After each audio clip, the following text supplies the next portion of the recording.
Ibu dan saudara semua yang terkasih, pada pagi hari ini kita datang ke rumah Tuhan. Sungguh anugerah Tuhan bagi kita semua. Mari kita siapkan hati kita akan berdoa. Terima kasih Tuhan untuk pagi hari ini. Terima kasih untuk kemurahan-Mu. Terima kasih untuk anugerah-Mu yang besar dalam kami. Kami tahu pada pagi hari ini Kau hadir di tengah-tengah kami. Mari Kau lawat kami, mari Kau jamah setiap kami. Mari Kau jangan lalukan setiap kami ya Tuhan. Hadirat-Mu Tuhan, kepenuhan-Mu Tuhan, sungguh kami perlukan pada pagi hari ini. Terima kasih Tuhan Yesus, terima kasih. Haleluya. Berdiam diri di hadapan-Mu, itu kerinduanku.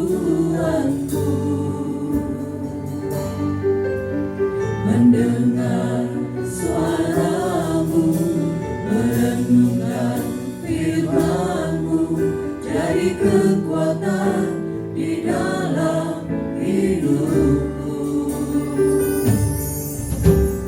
Mengucap syukur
Terima kasih untuk pengorbanan-Mu di atas kayu salib bagi setiap kami. Kami bersyukur kami memiliki Allah yang begitu besar di dalam hidup kami.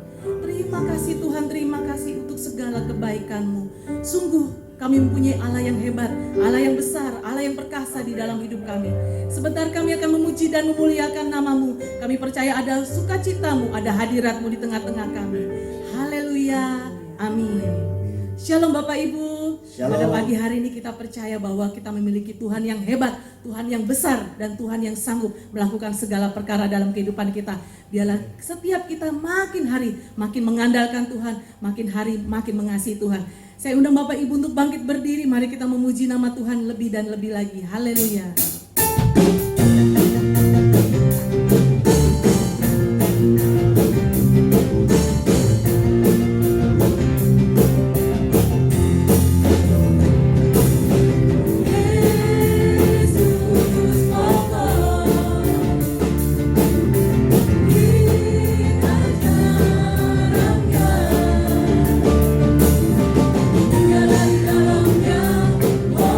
Tinggal di dalamnya,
Kita punya Tuhan yang sungguh besar, amin. Boleh lambaikan tangannya, haleluya. Kita bersuka cita, kita punya Tuhan yang besar, haleluya.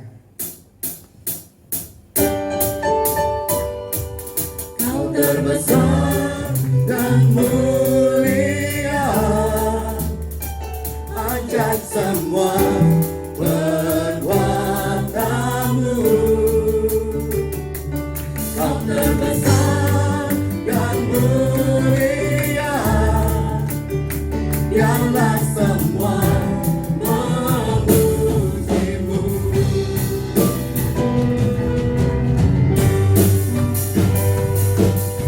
Mari jemaat Tuhan, kita mau dalam hadirat Tuhan. Kita mau katakan dengan hati kita, kita bersukacita dalam hadirat Tuhan. Mari kita memuji nama Tuhan, haleluya. Kita mau katakan dengan hati kita, senang hati aku memuji, senang jiwa aku bernyanyi, karena rohmu ada dalamku, Tuhan. Ku angkat tanganku memuji, ku angkat suara dan bernyanyi, karena rohmu ada dalamku, Tuhan. Mari menari memuji, ungkapkan sukacita di hati. Kau terbesar dan mulia, ajak semua perbuatanmu. Kau terbesar dan mulia, biarlah semua memujimu. Haleluya, kita memuji nama Tuhan. Kita mau datang dalam hadirat Tuhan lebih lagi. Kita bersuka cita, haleluya.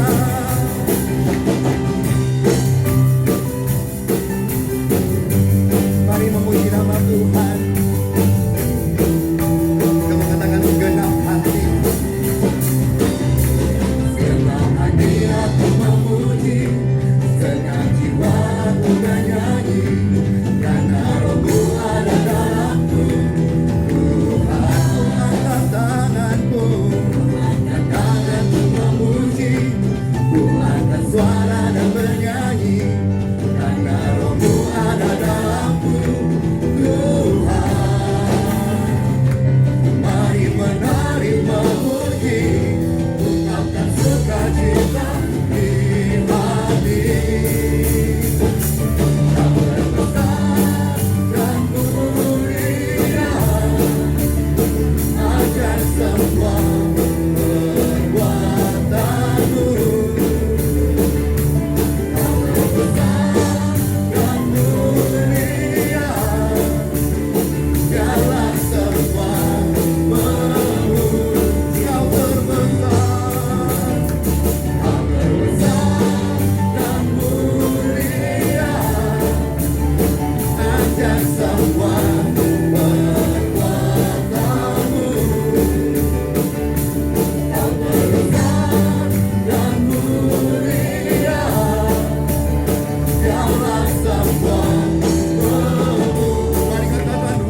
Haleluya. Saya persilakan jemaat Tuhan untuk duduk.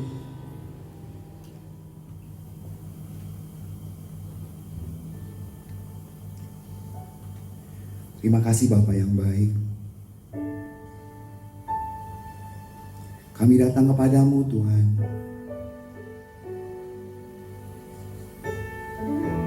Mari bawa kami lebih dalam lagi Tuhan. Dalam hadirat-Mu Tuhan.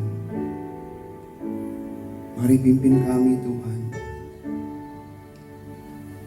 Mari jamah setiap kami Tuhan. Haleluya Tuhan. Mari pimpin kami Tuhan. Kami mau masuk dalam hadirat-Mu Tuhan. Bawa kami lebih dalam lagi Tuhan. Tenggelam dalam hadirat-Mu Tuhan. Oh haleluya. Kami menyembah-Mu Tuhan. Kami meninggikan-Mu Tuhan. Lebih dalam lagi Tuhan, lebih dari segala-galanya Tuhan. Kami bawa penyembahan kami Tuhan. Kami menyembah-Mu.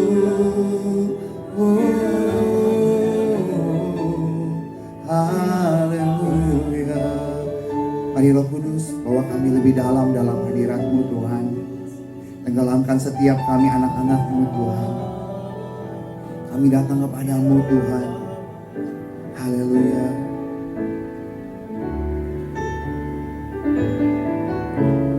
Bawaku lebih dalam, masuk dalam hadirat-Mu.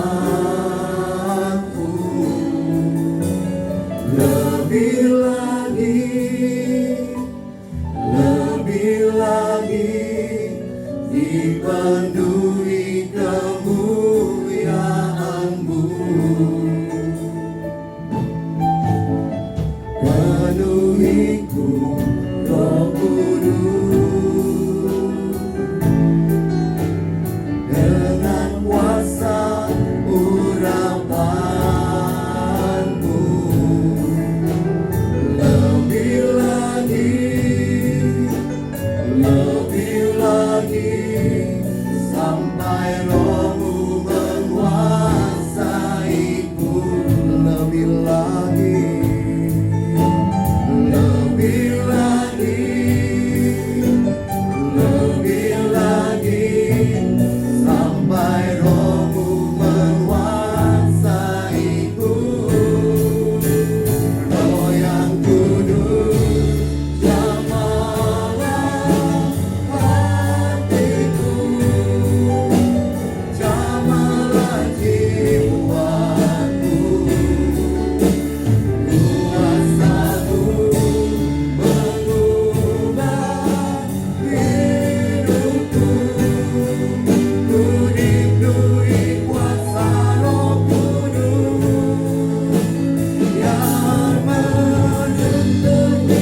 setiap kami yang datang pagi hari ini Tuhan, kami perlu Engkau Tuhan. Mari Roh Kudus bekerja lebih lagi Tuhan ke tengah-tengah kami Tuhan. Kami mau buka hati kami buat firman-Mu Tuhan. Oh ya lalabaya syaka ya lalabaya. Engkau yang membakar setiap tanah hati kami Tuhan, supaya tanah hati kami subur Tuhan. Kami mau Tuhan firman-Mu boleh bertumbuh, boleh berbuah dalam hidupan kami Tuhan.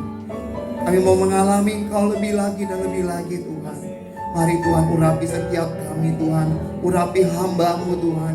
Urapi setiap kami yang hadir pagi hari ini Tuhan. Biar otoritas-Mu saja yang memenuhi setiap kami Tuhan. Terima kasih Tuhan. Kami mau katakan Roh yang Kudus, Roh yang Kudus, jamahlah hatiku, jamahlah jiwaku. Kuasa-Mu mengubah hidupku. Puji-puji kuasa Roh Kudus yang menuntun hidupku menjadi sempurna.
Terima kasih Bapa yang baik, kami mengucap syukur kepadamu. Engkau hadir di tengah-tengah kami, bahkan Engkau tinggal di dalam kami.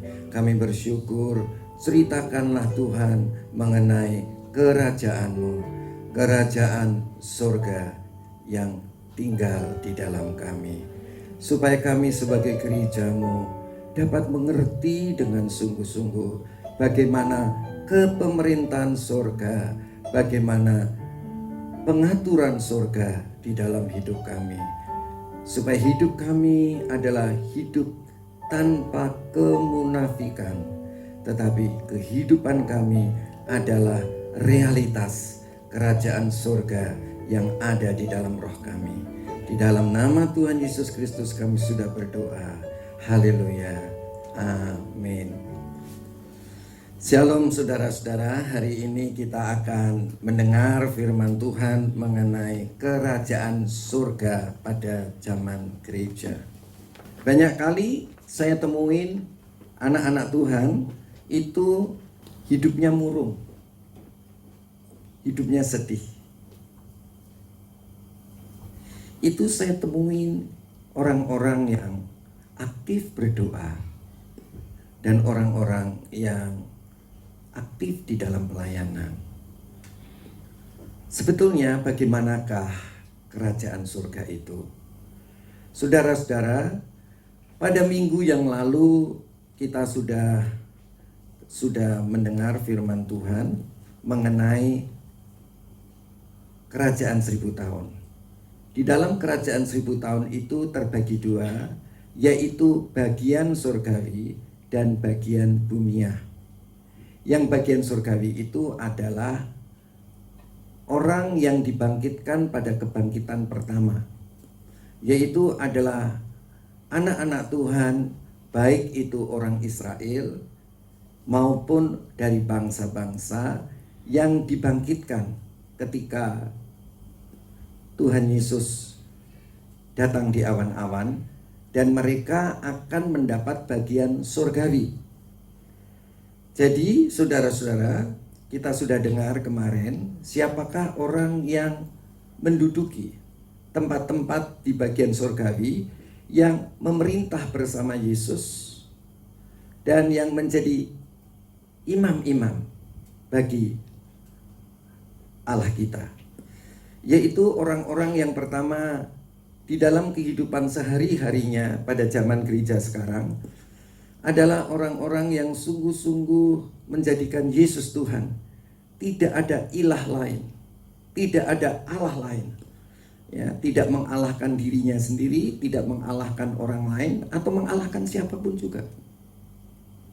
Itu yang pertama. Yang kedua adalah orang yang mau mengampuni kesalahan orang lain. Berapa kali pun dia minta maaf kepada kita, kita harus terus-menerus memberi pengampunan. Itu yang kedua. Yang ketiga adalah orang yang melipat kali gandakan talenta yang Tuhan sudah berikan kepada kita. Kita sudah dengar talenta itu apa? Talenta itu apa saja yang Tuhan berikan kepada kita. Dan kita harus lipat kali gandakan, bukan untuk kepentingan kita, tetapi untuk kepentingan surga, untuk kepentingan Tuhan. Nah, disitulah kumpulan daripada gereja Tuhan yang diangkat, baik dari bangsa Yahudi maupun dari bangsa-bangsa seperti kita ini. Pada kerajaan 1000 tahun juga terbagi. Ada yang namanya kerajaan Mesias. Kita sudah dengar pada minggu yang lalu, kerajaan Mesias adalah di mana Yesus menjadi raja untuk bangsa Israel yang sekarang ini sedang terkepung. Tetapi nanti ketika bangsa Israel sungguh-sungguh terkepung dan akan binasa, maka Tuhan Yesus itu datang untuk menyelamatkan bangsa Israel. Saudara-saudara, dan ketika itulah saudara-saudara, ada yang namanya kepemerintahan Mesias. Apa itu kepemerintahan Mesias? Kalau tadi kepemerintahan surgawi atau bagian surgawi itu adalah hal-hal yang rohani, ya, yang sifatnya rohani.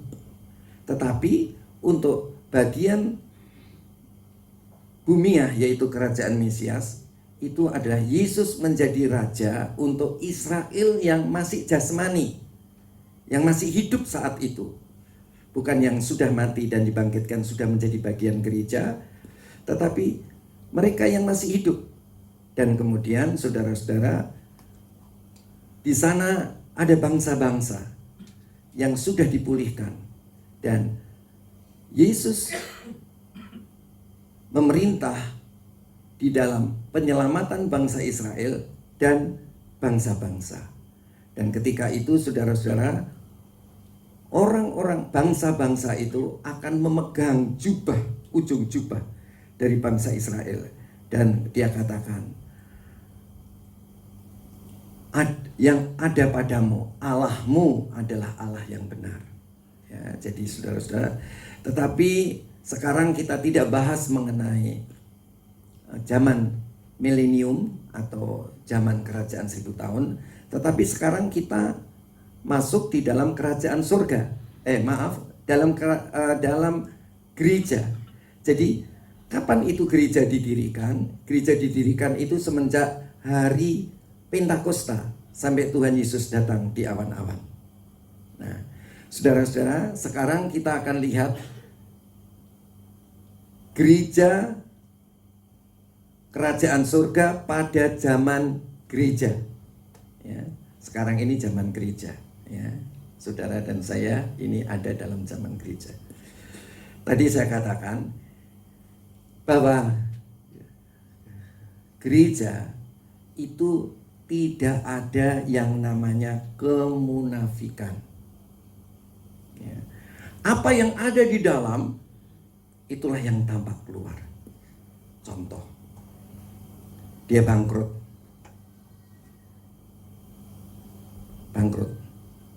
Orang bangkrut bangkrut mesti sedih nggak saudara?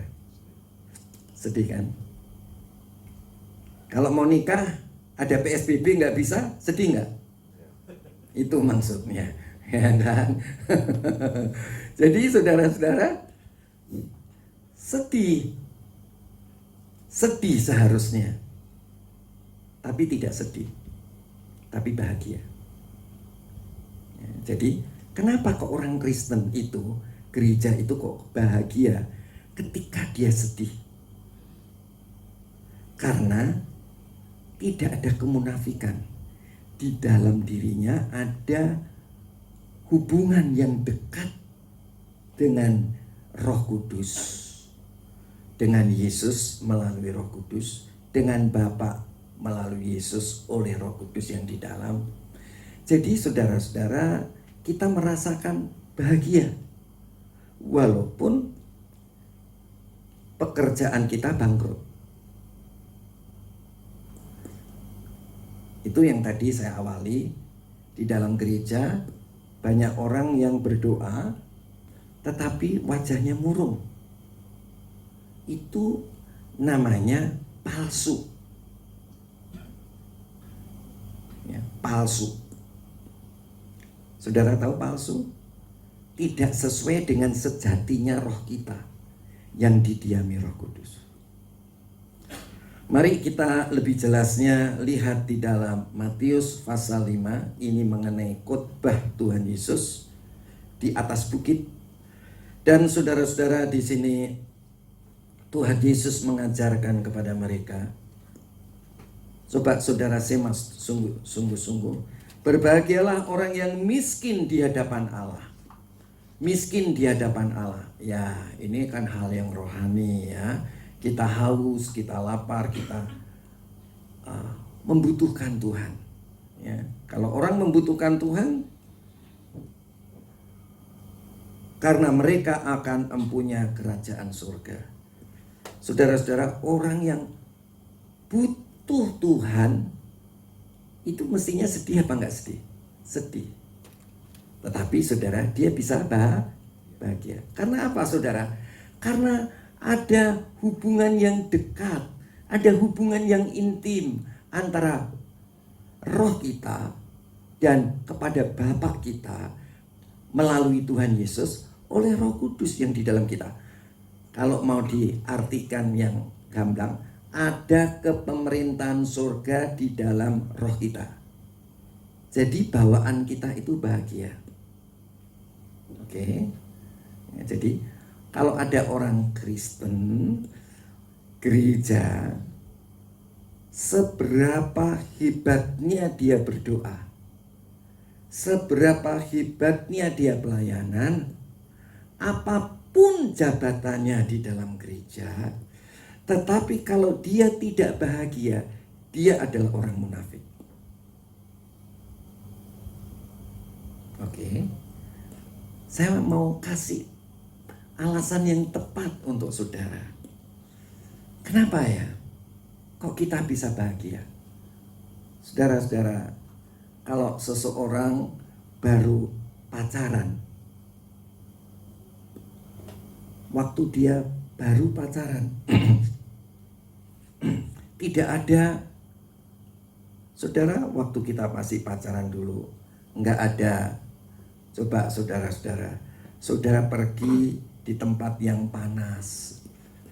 Mungkin saudara masih jalan kaki, naik sepeda pun nggak punya, apalagi motor, ya, apalagi mobil. Rumah pun belum punya. Tapi saudara-saudara, ketika saudara itu ada hubungan yang dekat, hubungan yang intim, hubungan yang mesra dengan pasangan hidup saudara, sedih apa nggak sedih? Ayo jawab. Enggak. Bahagia bukan? Ya, bahagia pasti. Demikian juga ketika saudara punya hubungan yang dekat dengan Tuhan, ada pengaturan, ada kepemerintahan Tuhan, ada hubungan dengan Tuhan di dalam roh kita, maka kita itu bahagia. Apapun. Mau saudara miskin, mau saudara berduka cita, mau saudara apapun, saudara pasti bahagia. Jadi dengar baik-baik, kalau saudara dan saya tidak bahagia, berarti saudara munafik. Oke, bisa ditangkap nggak saudara? Kalau sampai saudara nggak bahagia ikut Tuhan, berarti saudara munafik. Apapun kesulitan saudara.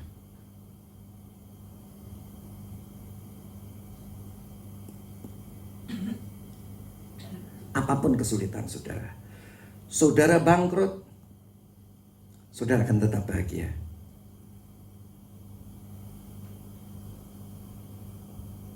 Ya. Saudara sakit, saudara pun akan tetap bahagia. Orang-orang Kristen di China, dia disiksa sedemikian rupa. Dia dimasukkan di dalam sumur yang dalam.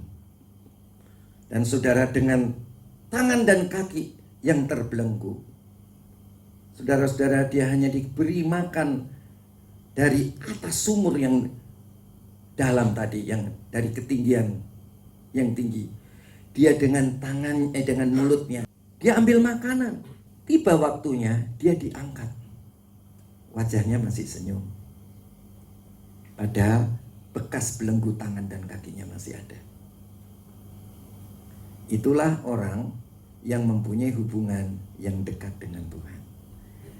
Jadi, kalau orang itu diangkat dalam keadaan muram, berarti dia munafik. Orang Kristen yang punya hubungan yang dekat dengan Tuhan, dia tidak munafik. Dia tidak akan berwajah sedih. Dia tidak akan berwajah muram. Mari saudara, kita lihat di ayat ketiga, kita baca. Berbahagialah orang yang miskin di hadapan Allah, karena merekalah yang empunya kerajaan surga. Berbahagia, ayat yang keempat. Berbahagialah orang yang berduka cita, karena mereka akan dihiburkan. Duka cita tapi bisa berbahagia, ya kan?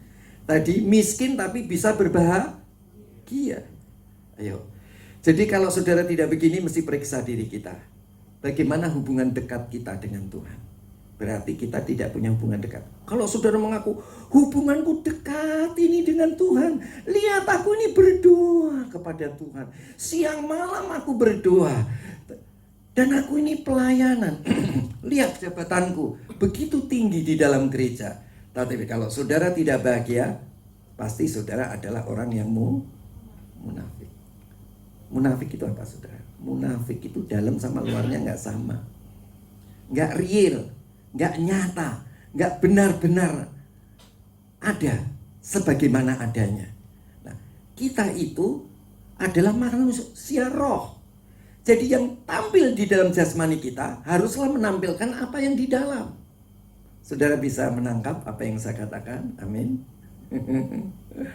Ya, jadi dengar baik-baik. Saudara, kalau muram ada dua macam. Munafik atau tidak punya hubungan yang dekat dengan Tuhan, ya. Oke. Amin.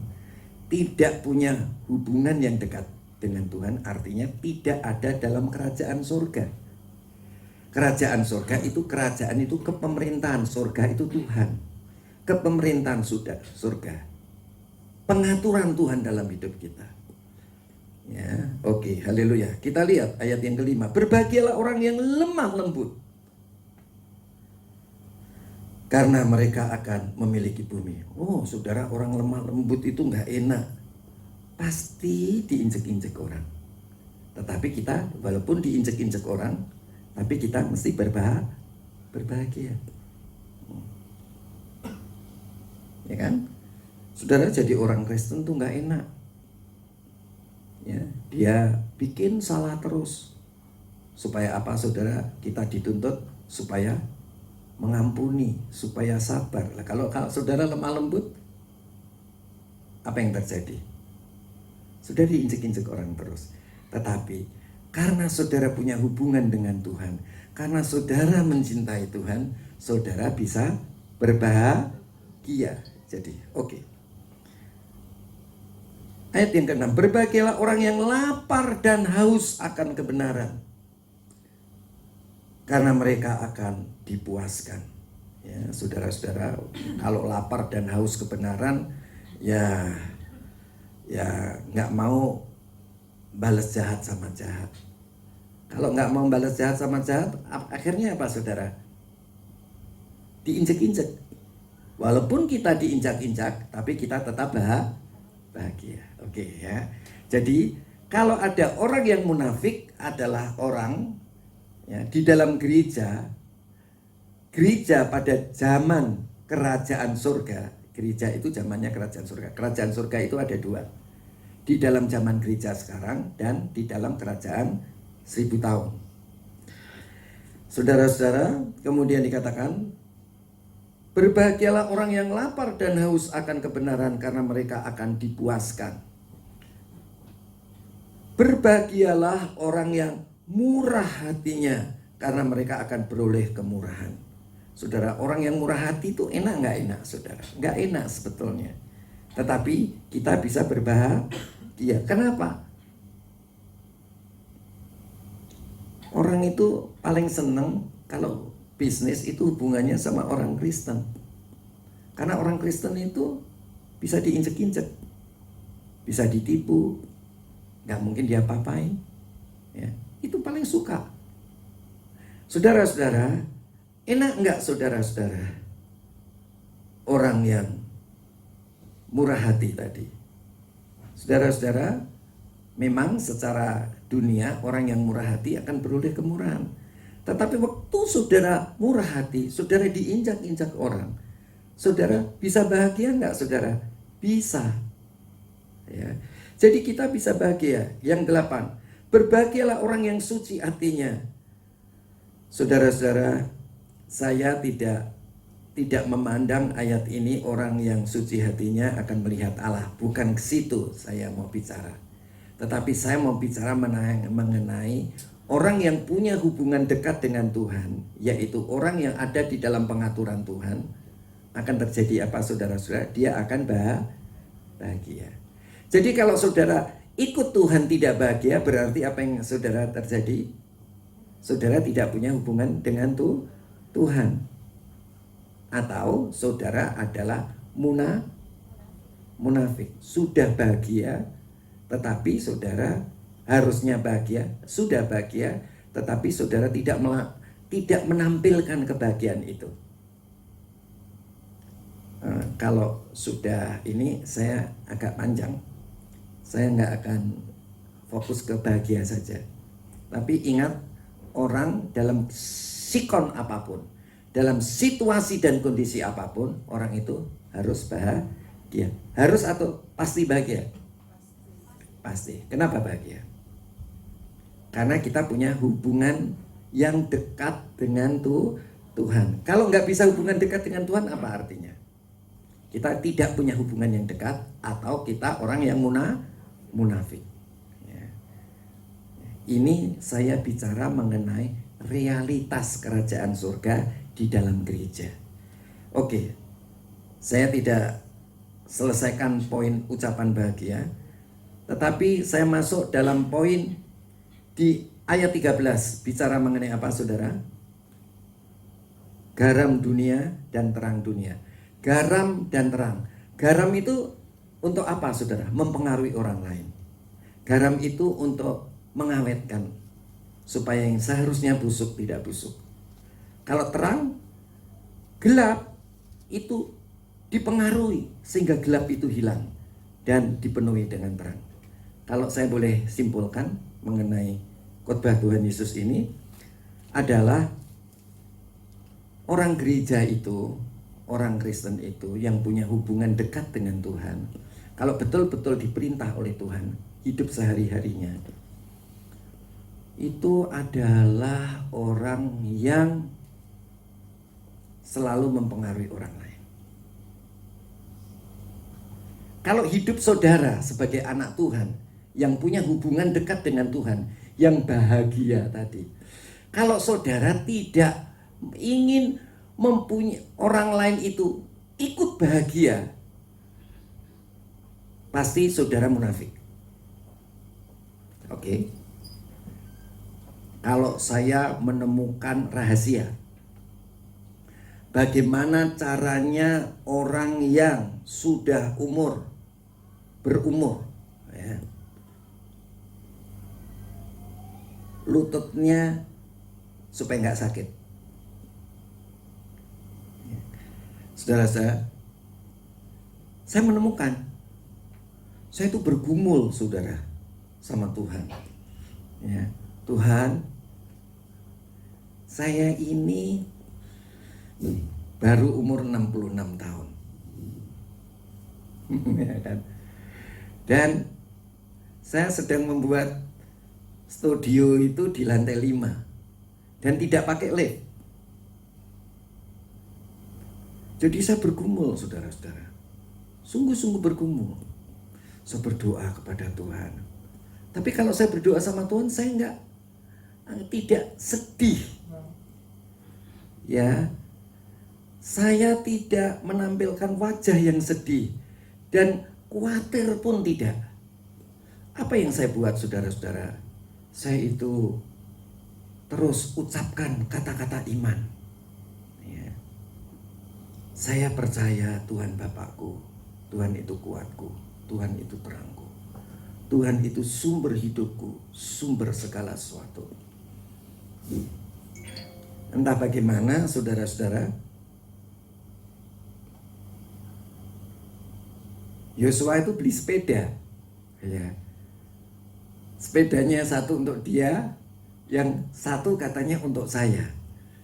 Ya, Tuhan jawab itu bisa Tuhan jawab langsung, bisa Tuhan jawab melalui orang lain.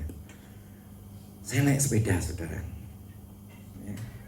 Dan saya setiap hari pertama setengah jam, 3/4 jam, dan sekarang ini sudah berlangsung lama, 1 jam, bahkan 1 jam 10 menit saya naik sepeda.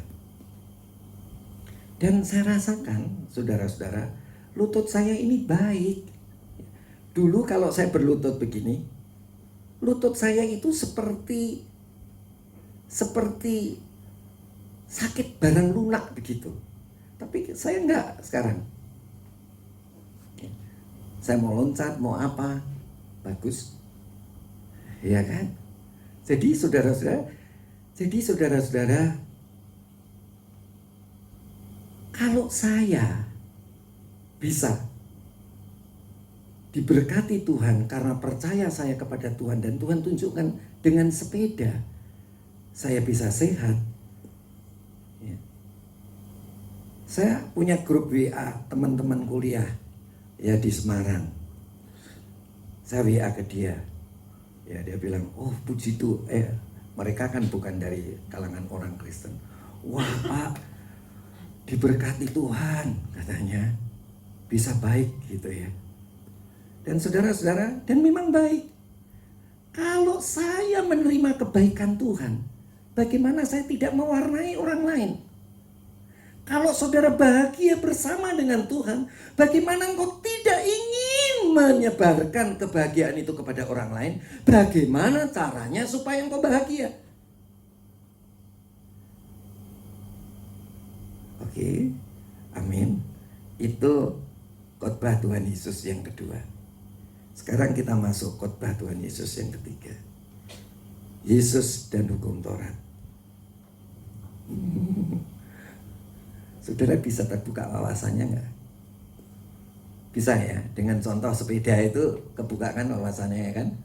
Ya, kalau enggak kebuka ya pokoknya ya, orang yang punya hubungan dekat dengan Tuhan, kalau punya hubungan dekat sama Tuhan, sebagai gereja yang punya hubungan dengan Tuhan, dekat dengan Tuhan, sebagai gereja yang ada di dalam pengaturan kerajaan surga, atau ada di dalam kerajaan surga, itu pasti bahagia.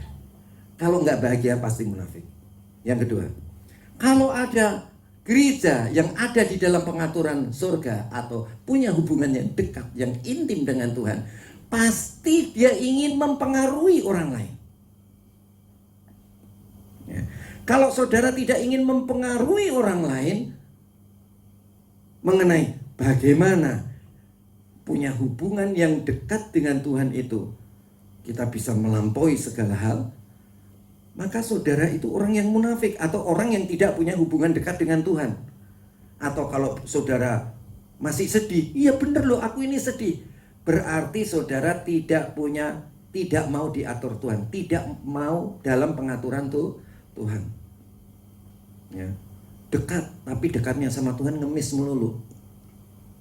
Coba saya tanya saudara, kalau saudara dekat dengan pasangan hidup saudara, walaupun makan itu cuma sayur kangkung diulek pakai sambal, ya sehari 3 kali, enak saudara-saudara, ya kan? Jadi saudara-saudara, kenapa? Karena kita punya hubungan yang dekat dengan orang yang kita kasihi. Kalau saudara mengasihi Tuhan, itu saudara pasti bahagia. Dan pasti ingin mempengaruhi orang lain. Nah, ini yang ketiga, khotbah Tuhan Yesus yang ketiga, yaitu Matius pasal 5. Ya. Apa judulnya saudara-saudara? Yesus dan hukum Taurat. Kalau hukum Taurat itu kan letterlek, ya kan? Letterlek perintah. Tetapi kalau Yesus itu bukan tulisan, tapi Yesus itu adalah pribadi yang bisa berhubungan dengan roh kita secara pribadi melalui Roh Kudus. Jadi punya hubungan dekat, punya hubungan yang intim dengan Tuhan. Dan pastinya kita adalah orang yang bahagia, ya, orang yang ingin mempengaruhi orang lain, dan orang yang, kita baca ayat 21. Kamu telah mendengar yang difirmankan kepada nenek moyang kita, jangan membunuh. Siapa yang membunuh harus dihukum. Tetapi aku berkata kepadamu, setiap orang yang marah terhadap saudaranya harus dihukum. Siapa yang berkata kepada saudaranya kafir harus dihadapkan mahkamah agama. Dan siapa yang berkata jahil harus diserahkan ke dalam neraka yang menyala-nyala. Kalau tertulis, ya saudara, hukum Taurat yang tertulis itu kan perilaku hidup kita sehari-hari itu tidak ada dalam tulisan ini, ya kan? Sehari-hari, day to day, ya, dari waktu ke waktu nggak ada di sini. Ya. Jadi saudara, kita tahunya jangan membunuh. Ya. Tetapi saudara-saudara, Tuhan Yesus katakan, kalau engkau punya hubungan yang dekat dengan Tuhan, kamu marah, kamu bilang orang lain kafir, ya nggak kenal Tuhan, orang lain jahil, itu sama dengan bunuh. Ya. Saudara-saudara, dari mana saudara tahu? Dari hubunganmu dengan Tuhan, apa yang ada di dalam hati nurani kita. Ya. Hati nurani, suara roh kita, bahkan mungkin juga seringkali suara Roh Kudus. Tetapi dalam hidup sehari-hari itu melalui roh kita yang sudah dilahirkan kembali. Ya, jadi kalau saudara memang nggak bunuh, tapi saudara di sini dibilang marah, bilang orang lain kafir, ya saudara-saudara, bilang orang lain jahil, itu udah berasa.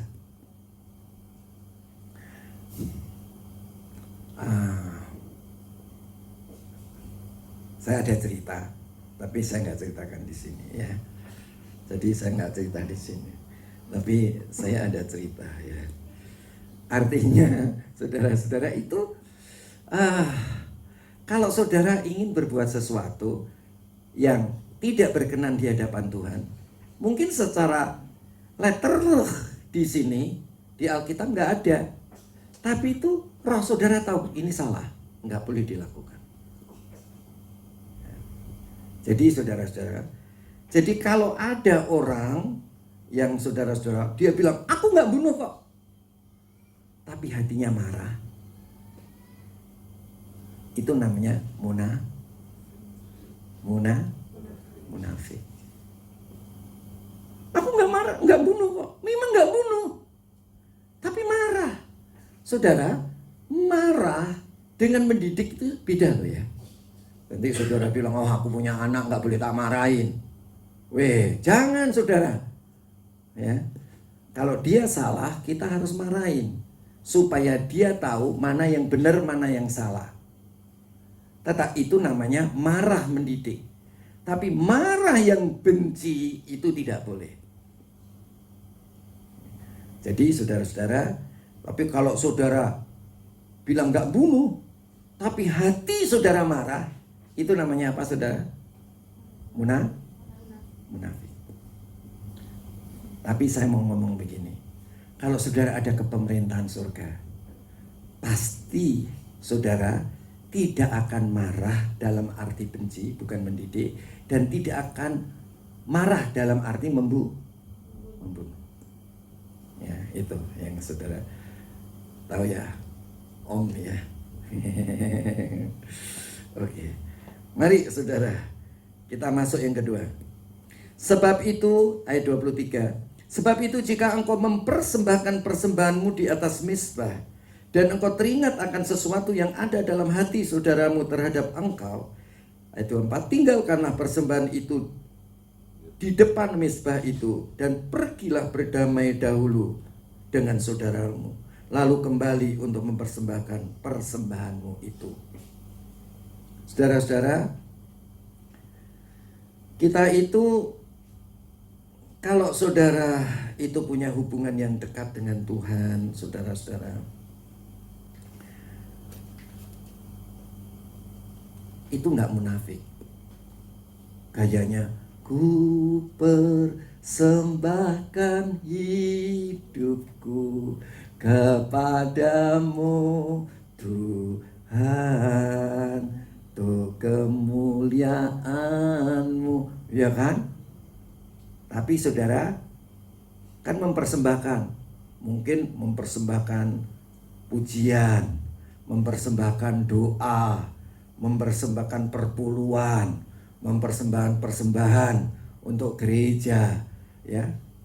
Tapi saudara-saudara, kalau hati kita masih punya perselisihan dengan orang lain, saudara-saudara, saudara harus pergi selesaikan dulu. Kalau orang lain itu salah, saudara, kok orang lain salah? Kalau saudara salah, saudara yang harus selesaikan. Ya, ini kasusnya begitu. Ya. Orang lain, saudara yang salah kepada orang lain, saudara waktu saudara ingin ke gereja, damai dulu. Kalau kita yang salah, ya. Kelihatannya, ini kan kelihatannya kayak orang nggak munafik, tapi munafik. Kenapa saudara munafik? Luarnya mempersembahkan, tapi hatinya punya apa saudara? Hatinya punya apa saudara? Iya, ngutang orang. Utang kan namanya. Betul nggak utang? Iya kan? Kita punya salah, kita punya utang. Tapi kita gayanya persembahkan hidup kita kepada Tuhan. Pergi ke gereja. Itu kan orang munafik. Wong berselisih kok ke gereja. Ya, itu namanya munafik. Tetapi sebaliknya kalau dia ada dalam kepemerintahan surga, ya saudara-saudara, waktu dia mempersembahkan persembahan, dia pergi dulu berdamai. Ya, jadi kalau saudara ada dalam kepemerintahan surga, ya saudara, pasti saudara nggak marah, nggak bilang kafir, nggak bilang jahil, ya saudara-saudara, apalagi bunuh. Demikian juga kita lihat ayat yang berikutnya, ayat 25. segeralah berdamai dengan lawanmu selama engkau bersama-sama dengan dia di tengah jalan, supaya lawanmu itu jangan menyerahkan engkau kepada hakim, dan hakim menyerahkan engkau kepada pembantunya, dan engkau dilemparkan ke dalam penjara. Aku berkata kepadamu, sesungguhnya engkau tidak akan keluar dari sana sebelum engkau membayar hutang sampai lunas. Gayanya jalan bersama-sama, tapi saudara punya salah. Mestinya waktu jalan sama-sama, saudara punya salah ngapain? Selesaikan dulu. Ya. Jangan saudara tidak selesaikan. Kalau saudara punya salah dan saudara gayanya, penampilannya kelihatannya rukun, padahal hatinya nggak rukun. Jadi apa yang saudara harus buat? Selesaikan dulu, ya. Jangan sampai saudara dituntut. Kalau saudara ada di dalam kepemerintahan surga, pasti saudara tidak mau utang, pasti bayar, begitu ya. Dan kenyataannya bisa jalan bareng-bareng. Itu namanya tidak munafik, ya. Saudara-saudara, gereja itu harusnya begini. Ya. Kalau gereja yang begini nih, itu nanti dia akan masuk di dalam bagian surgawi dalam kerajaan 1000 tahun, dan terus pindah lagi ke langit baru dan bumi baru di Yerusalem baru. Jadi kalau enggak loh ya. Ya, jadi begitu ya. Ini serius ini. Ini serius. Ya. Kalau saudara mau ketinggalan ya nggak apa-apa. Tapi kalau nggak mau ketinggalan, begini ceritanya. Gereja itu ada dalam kerajaan surga. Zaman kasih karunia ini harus ada di dalam kepemerintahan surga. Ya, gereja harus ada dalam pemerintahan surga supaya kita tidak munafik. Apa artinya munafik? Luar sama dalam sama. Jangan kelihatannya kita benar tapi dalamnya salah. Atau kita punya yang baik, yang benar, tetapi di dalamnya, tapi luarnya beda. Itu yang namanya munafik. Mari saudara kita lihat lagi ayat 31. Telah difirmankan juga, siapa yang menceraikan tadi sudah ayat berapa? Oh, baru 26 ya, 27. Tadi 25. Sekarang 26 ya. Aku berkata kepadamu, sesungguhnya engkau tidak akan keluar dari sana sebelum kau membayar hutangmu sampai lunas, ya. Jadi jangan saudara hutang itu jangan saudara menyakitkan hati orang lain, ya. Jadi tidak boleh menyakitkan hati orang lain. Ayat 27. Kamu telah mendengar firman, jangan berzina. Ini yang suka diributin. Jangan berzina. Ya, tetapi aku berkata kepadamu, setiap orang yang memandang perempuan dan menginginkannya sudah berzina dengan dia di dalam hatinya. Kemarin di dalam doa online ada yang nanya, Om, kalau laki-laki kan suka nonton BF, tahu BF? Blue Film. Gimana Om? Ya itu zina. Ya. Nah waktu nonton mengingininya enggak? Ya kan? Ya itu namanya zina. Ya. Jadi saudara-saudara, ayat 29, maka jika matamu yang kanan menyesatkan engkau, cungkilah dan buanglah itu. Karena lebih baik bagimu jika satu dari anggota tubuhmu binasa daripada tubuhmu dengan utuh dicampakkan ke dalam neraka. 30. Dan jika tanganmu yang kanan menyesatkan engkau, penggalah dan buanglah itu. Karena lebih baik bagimu jika satu dari anggota tubuhmu binasa daripada tubuhmu dengan utuh masuk neraka. Berzina. Saudara-saudara, berzina sama mengingininya sama apa enggak saudara? Sama, ya. Kalau saudara tidak mengingininya, pasti tidak berzina. Tetapi kalau saudara mengingininya, ya, mengingininya, tidak mengingini atau tidak mengingini, saya ulang. Kalau saudara mengingininya, itu saudara berzina. Bagaimana kalau tidak mengingininya? Ya pasti saudara tidak berzina. Jadi saudara-saudara, kenapa orang mengingininya saja kok berzina? Ya, mengingininya. Karena firman Tuhan bilang, jangan engkau berzina. Berzina itu apa, saudara?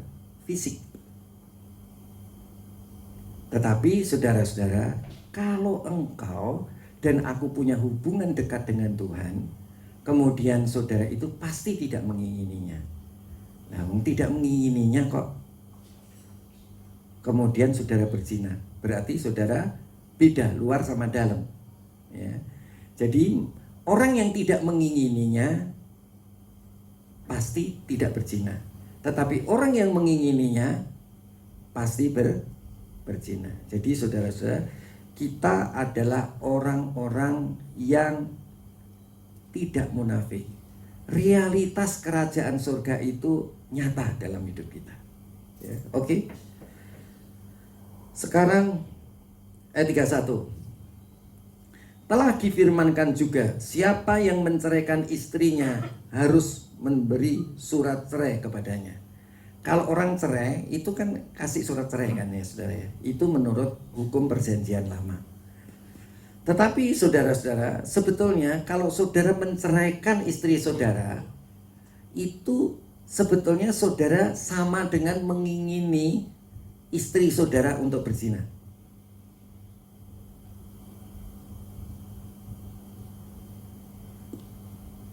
Jadi begini, saya nggak berzina kok, saya cuma menceraikan. Saudara-saudara, kalau engkau membuat orang lain berzina, itu sama dengan saudara itu munafik. Bilangnya nggak menginginkan, tetapi ternyata istrinya kawin lagi, istrinya jadi berzina, dan suami baru daripada istrinya tadi ikut berzina. Apalagi ditambah andil. Kemudian si suami yang menceraikan itu kawin lagi, suaminya berzina dan istri barunya juga berzina. Jadi saudara, kerajaan surga itu adalah perihal ketidakadaannya kemunafikan. Ya, kerajaan surga itu adalah real, luar sama dalam sama. Kalau saudara punya hubungan yang dekat dengan Tuhan, pasti saudara tidak akan namanya tadi sedih, tidak akan menceraikan istrinya. Saudara pasti tidak akan punya hutang salah kepada orang lain. Dan pasti saudara ingin mempengaruhi orang lain. Ya, jadi tidak munafik. Kalau saudara, saya ini ada di dalam kerajaan surga, tetapi saudara tidak ingin mempengaruhi orang lain, berarti saudara munafik. Berarti saudara tidak real sebagai kerajaan surga, tidak nyata, tidak apa adanya. Kerajaan surga yang di dalam sama di luar. Kerajaan surga yang di dalam tidak ditampilkan keluar, begitu. Oke. Tadi sampai mana saudara? 31. Ayat 32. Tetapi aku berkata kepadamu, setiap orang yang menceraikan istrinya kecuali karena zina, ia menjadikan istrinya berzina. Kalau istrinya tidak berzina sekalipun engkau ceraikan, maka membuat istrimu yang tidak berzina tadi jadi berzina. Tapi karena orang Kristen itu kepinteran ya saudara ya, dibolak-balik, jadi boleh menceraikan kalau zina ya. Tapi maksudnya nggak begitu ya kan. Setiap orang yang menceraikan istrinya kecuali karena zina, ia menjadikan istrinya berzina. Dan siapa yang kawin dengan perempuan yang diceraikan, ia berbuat zina. Ayat 33. Ya. Karena kamu telah mendengar pula yang difirmankan kepada nenek moyang kita, jangan bersumpah palsu, melainkan peganglah sumpahmu di hadapan Tuhan. Tetapi aku berkata kepadamu, janganlah sekali-kali kamu bersumpah, baik demi langit, karena langit adalah tahta Allah, maupun demi bumi, karena bumi adalah tumpuan kakinya, ataupun demi Yerusalem, karena Yerusalem adalah kota raja besar.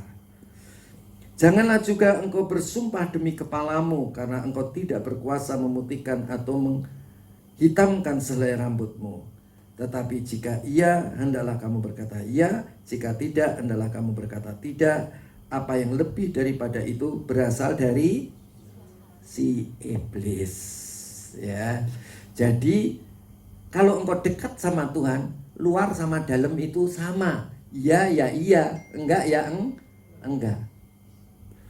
Oke. Ya. Saudara ingin masuk di dalam kepemerintahan Allah dalam kerajaan 1000 tahun? Ya begini kita harus hidup. Ini realitasnya surga ya kayak begini. Ya. Oke, masih ada 2 poin lagi. Kamu telah mendengar firman, ayat 38, mata ganti mata, gigi ganti gigi.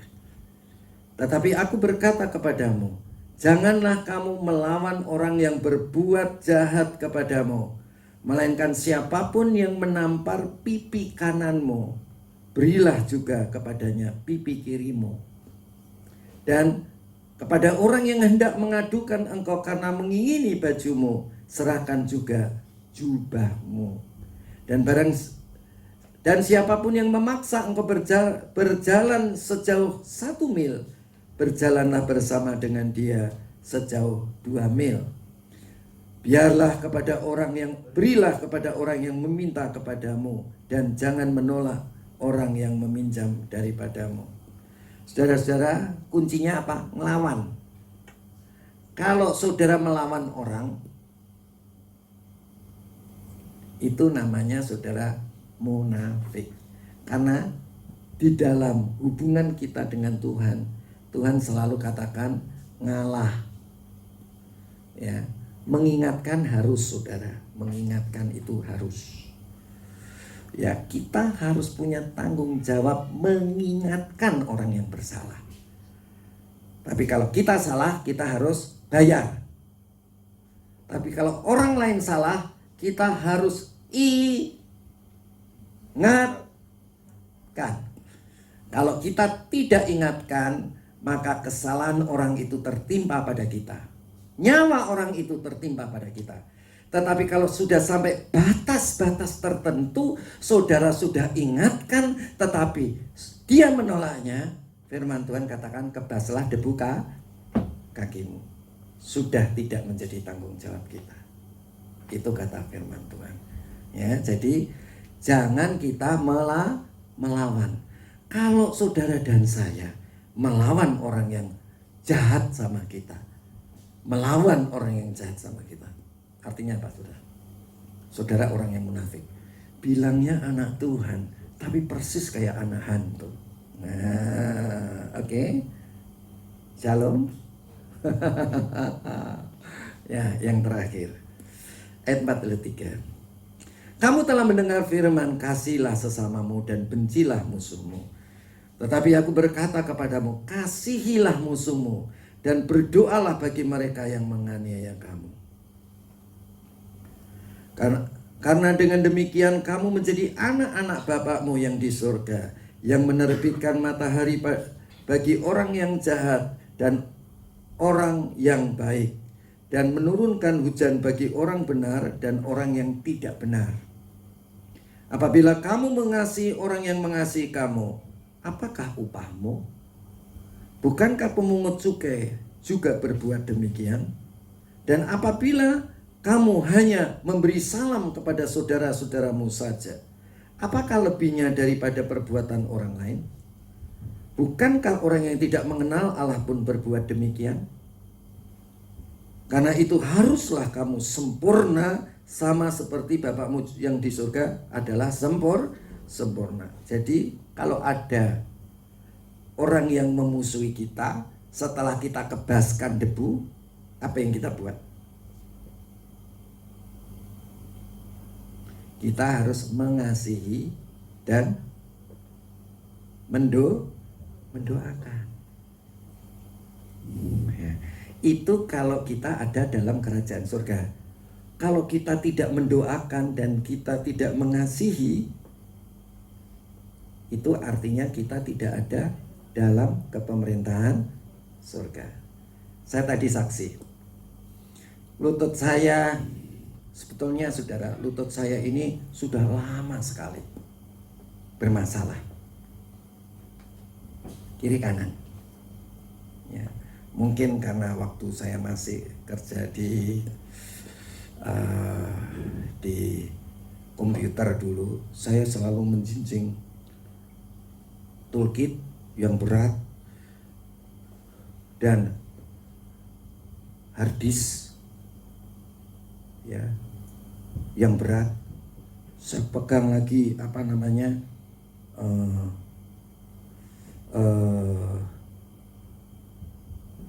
analyzer saudara dan osiloskop. Jadi 4 itu yang saya bawa. Dan saya orang pekerja keras. Itulah sebabnya saudara-saudara, jadi lutut saya ini waktu itu belum bermasalah. Tetapi waktu saya kerja di Gatot Subroto, saya mulai terasa. Jadi kalau saya naik jembatan layang, penyeberangan maksudnya, itu kan naik. Aduh saudara, ini rasanya mau copot, sakit. Tapi memang saya nggak pernah mengeluh. Terhadap istri saya juga nggak pernah ngomong ya Maya, nggak pernah ngomong. Saya hanya bergumul di dalam doa. Ya. Jadi kesembuhan itu bisa terjadi dengan cara 5 hal. Yang pertama penumpangan tangan. Yang kedua berdoa. Nah, saya tadi sedang bercerita mengenai berdoa. Doa itu kalau Tuhan gak jawab melalui orang lain, diri sendiri secara langsung, Tuhan bisa menjawab melalui orang lain, melalui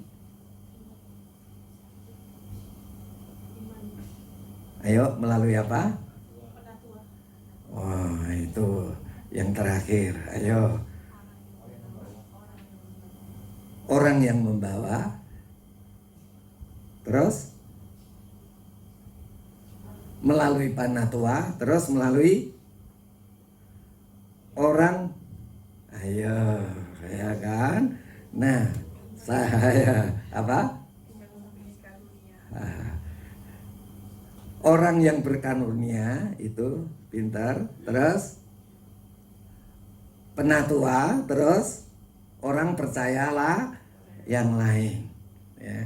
Kalau saya tadi lutut saya disembuhkan melalui apa? Hah? Jawab aja melalui apa? Hah? Pertama melalui orang percaya yang lain melalui penumpangan tangan. Terus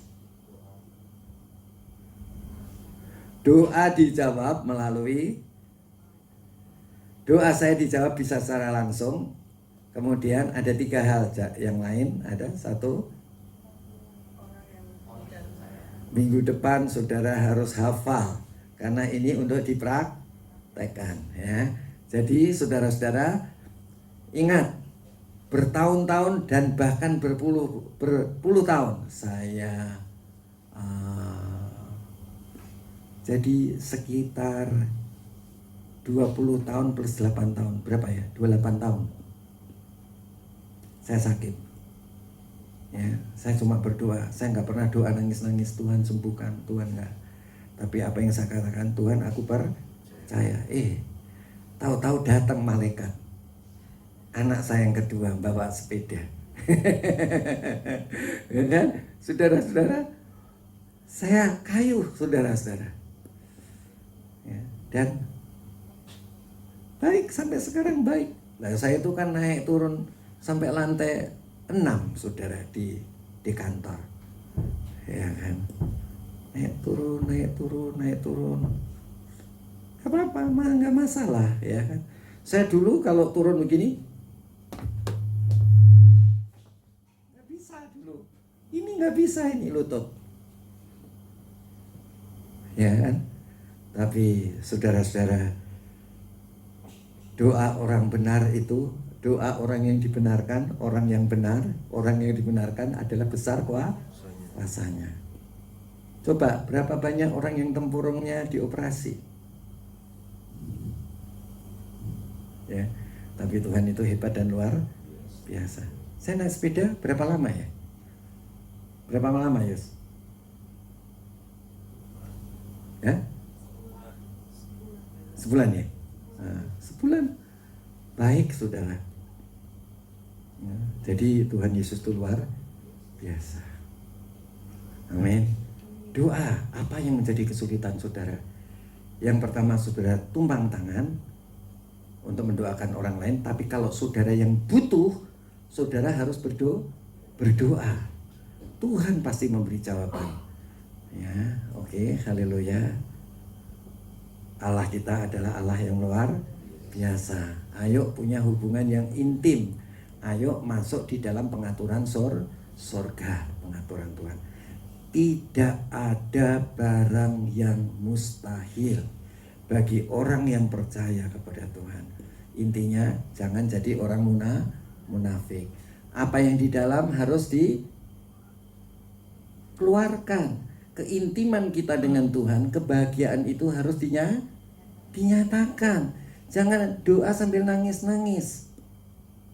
Tapi doa itu adalah ucapan iman kita kepada Tuhan, bahwa Dia adalah Tuhan. Dialah sumber segala sesuatu. Dia penyembuh kita. Jangan nangis. Kalau engkau bangkrut, jangan nangis. Nangis itu boleh kalau terharu bahwa Tuhan akan curahkan berkatnya untuk kita. Nangisnya beda. Nangis karena percaya. Saudara-saudara, orang yang ada di dalam pengaturan Tuhan selalu apa saudara? Mempengaruhi orang lain. Supaya apa yang engkau terima dapat engkau bagikan kepada orang lain. Yang ketiga, saudara, luar sama dalam sama. Tidak munafik. Yaitu kalau kita punya hubungan yang dekat sama Tuhan, bukan secara letterlek, hanya berdasarkan Alkitab. Roh Kudus itu mengingatkan kita akan Alkitab. Ya, jadi harus punya hubungan yang dekat dengan Roh Kudus. Banyak berdoa dalam Roh. Jangan pernah lelah. Saya berdoa berapa tahun saudara tadi? Ya, saya kerja di Gatot Subroto itu 24 tahun. Saya diskon 4 tahun lah. Berapa tahun itu kalau saya naik itu? Kalau pas saya nggak naik mobil, saudara, saya naik. Wow. Dan saudara-saudara, kalau saya naik turun tangga, saya itu naik turun tangga di sini aja kadang-kadang sakit. Ya. Tapi Tuhan itu hebat. Jangan lupa, kalau untuk orang lain saudara harus mulai tumpang tangan. Kalau untuk diri sendiri berdoa. Ya. Doa orang benar itu besar kuasanya. Luar biasa. Amin saudara. Tuhan itu luar biasa. Amin. Amin. Mari kita bangkit berdiri. Allahku luar biasa, Allahku luar biasa, Allahku luar biasa, Allahku luar biasa. Amin. Amin. Amin. Amin. Amin. Allah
haleluya, amin, haleluya, amin, amin. Ayo menyanyi dengan sungguh-sungguh. Percaya Tuhan sembuhkan engkau. Jangan menangis. Berdoa. Percaya. Luar biasa. Amin. Haleluya. Amin. Haleluya. Amin. Amin. Allahku, Allahku luar biasa. Allahku luar biasa. Allahku luar biasa. Allahku luar biasa. Amin, amin. Oh, amin. Haleluya. Amin. Haleluya. Amin. Amin. Amin. Amin.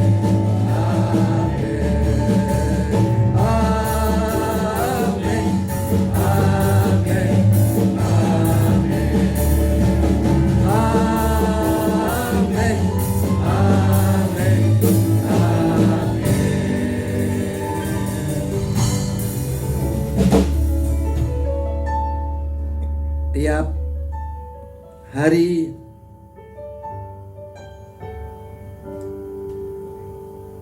sehari 3 kali di sini ada doa. Berdoalah saudara-saudara, apa yang menjadi pergumulan saudara,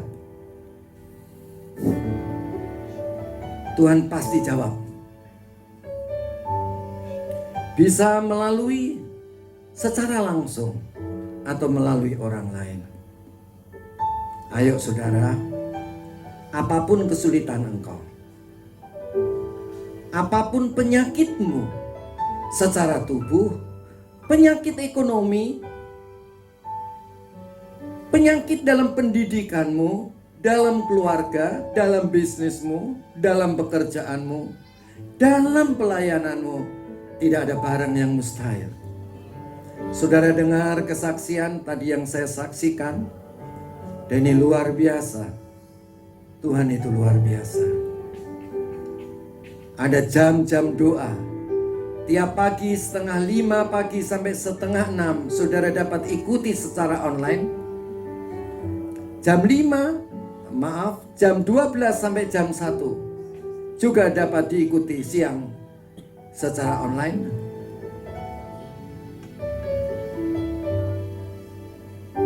Dan jam 7 malam sampai jam 8 malam juga dapat diikuti secara online. Saudara mau dengar kesaksian saya? Di kantor semula saya akan memilih lantai 1 karena saya punya kondisi lutut yang seperti itu. Tetapi anak dan mantu saya mengatakan, jangan di lantai 1, lantai 5 saja. Coba saudara, apa yang terjadi dalam batin saudara? Pasti ada pergumulan. Tuhan, aku sebetulnya nggak bisa. Tetapi keadaan yang mendesak.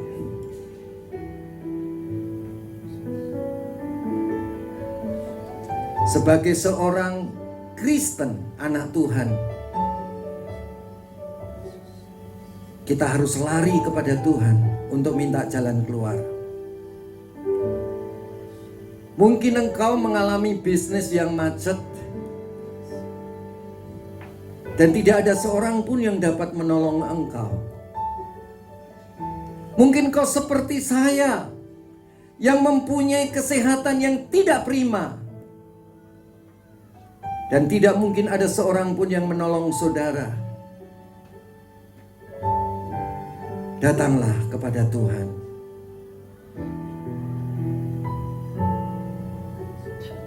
Kalau engkau sungguh-sungguh mempunyai hubungan yang dekat dengan Tuhan, pasti engkau tidak akan mengeluh. Tetapi engkau lari kepada Tuhan.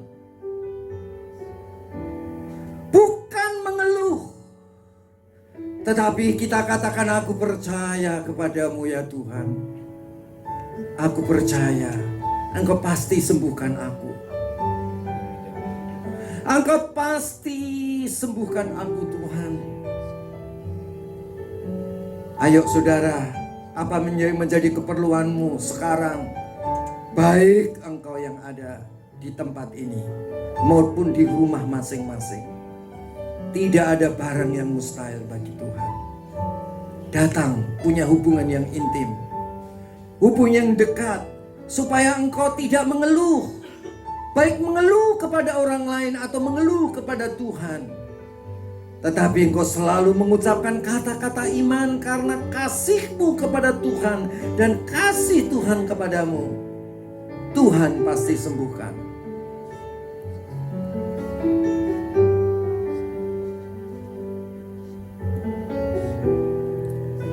Taruhlah tanganmu pada bagian yang sakit.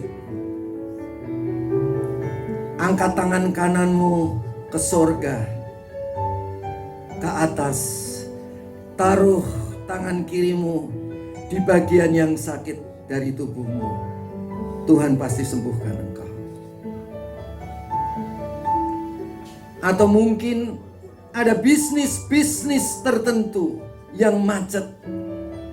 Angkat tangan kananmu ke sorga dan tangan kirimu arahkan kepada bisnismu yang macet, keluargamu yang bermasalah. Di dalam Tuhan tidak ada barang yang mustahil. Dengan iman, dengan percaya, sekarang akan mengalir kuasa Tuhan yang ada di dalammu, mengalir melalui tangan-tanganmu yang terangkat ke surga dan tangan kirimu kepada bagian-bagian tubuhmu yang sakit. Mungkin ada keluargamu yang sakit. Arahkan tanganmu sebelah kiri kepada mereka. Salurkan kuasa Tuhan itu. Tiada yang mustahil bagi Tuhan. Tidak ada barang yang mustahil bagi Tuhan. Tidak ada barang yang sukar bagi Tuhan. Ayo saudara, mulai lakukan. Ini adalah kesempatan. Imanmu dapat memindahkan gunung. Gunung penyakit, gunung persoalan, gunung-gunung di dalam keluarga,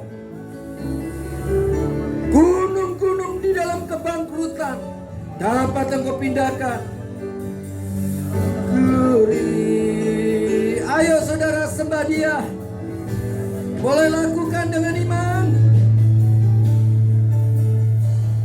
Lakukan dengan iman. Hingaralawase.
Kelemahan di dalam pekerjaan kami tolak dalam nama Yesus.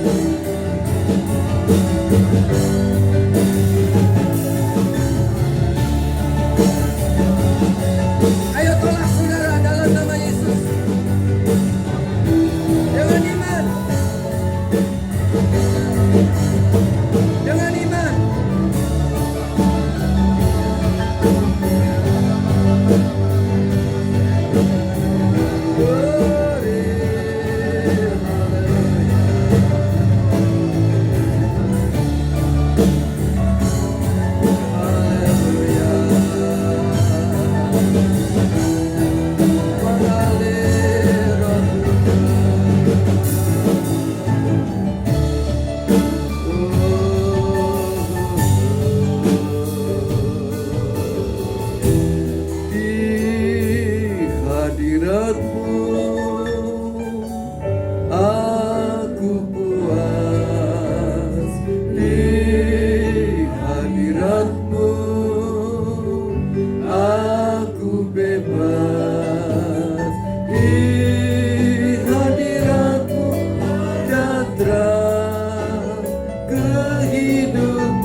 Terima kasih untuk firman-Mu, terima kasih untuk hadirat-Mu, terima kasih untuk jamahan-Mu. Kami mengasihi Tuhan, Tuhan mengasihi kami. Kami dalam persekutuan dengan Tuhan. Di dalam nama Tuhan Yesus, kami sudah berdoa. Haleluya. Amin.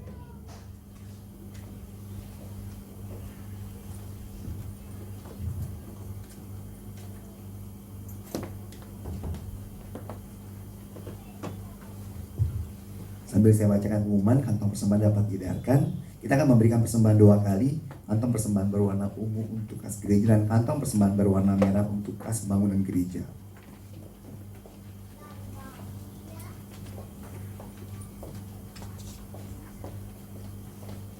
Untuk pengumuman pertama, untuk kegiatan Komsel sudah dapat berjalan seperti biasa. Saudara, jika ada saudara mengalami kendala atau halangan, bisa bergabung dalam Komsel online setiap hari Jumat dimulai dari jam 7 malam sampai dengan jam 8 malam. Dan untuk selanjutnya, pengumuman selanjutnya, di tempat ini ada kegiatan doa dimulai dari doa pagi dari jam 4:30 pagi sampai jam 5:30 pagi. Dan juga ada doa siang dimulai dari jam 12 siang sampai jam 1 siang.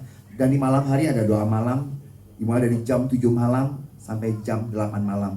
Doa ini berlangsung setiap hari Senin sampai dengan hari Sabtu. Dan untuk hari Sabtu, pengecualian untuk doa malamnya ditiadakan karena ada kegiatan untuk persiapan ibadah. Dan bagi saudara yang belum bergabung dalam doa online dalam aplikasi lain, bisa menghubungi saudari Kalina maupun saudara Fraski. Demikian pengumuman, kita akan mengakhiri ibadah pada pagi hari ini. Kita mengucap syukur kepada Tuhan buat anugerah yang Tuhan beri dalam kehidupan kita. Kita mengatakan kemuliaan bagi Tuhan. Saya undang jemaat Tuhan untuk makin berdiri. Haleluya. Kemuliaan bagi Tuhan di tempat maha tinggi, Kau Raja.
Terima kasih Bapa, Engkau telah berfirman kepada kami.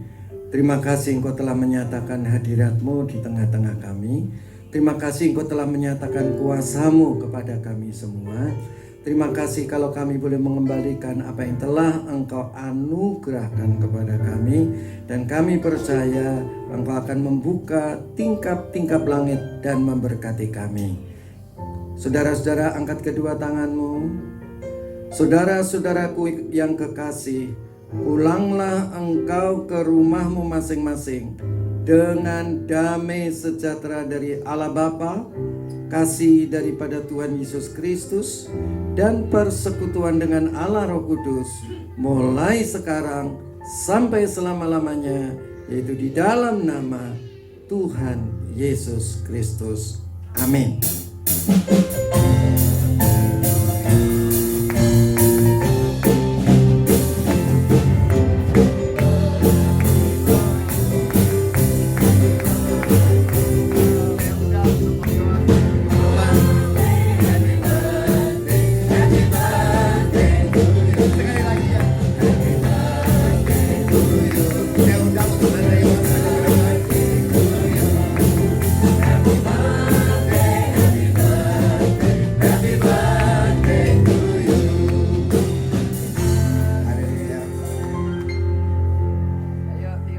Boleh ditiup Om? 1, 2, 3. Haleluya, puji nama Tuhan. Selanjutnya seperti biasa harus ada pesan gembala. Tunggu bentar, ada pesan gembala dulu.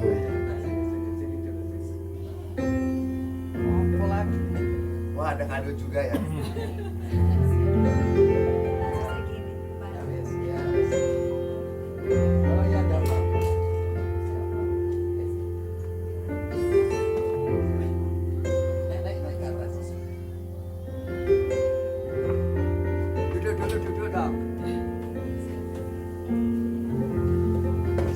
Cik, ya.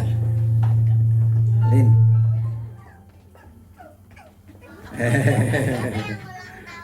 Ya. Saudara-saudara, saya resmi hari ini adalah umur yang 66 tahun. Wah. Saya berterima kasih kepada Tuhan karena Tuhan memberi kesehatan yang prima kepada saya. Dan mulai hari Senin saya akan kerja dengan naik sepeda.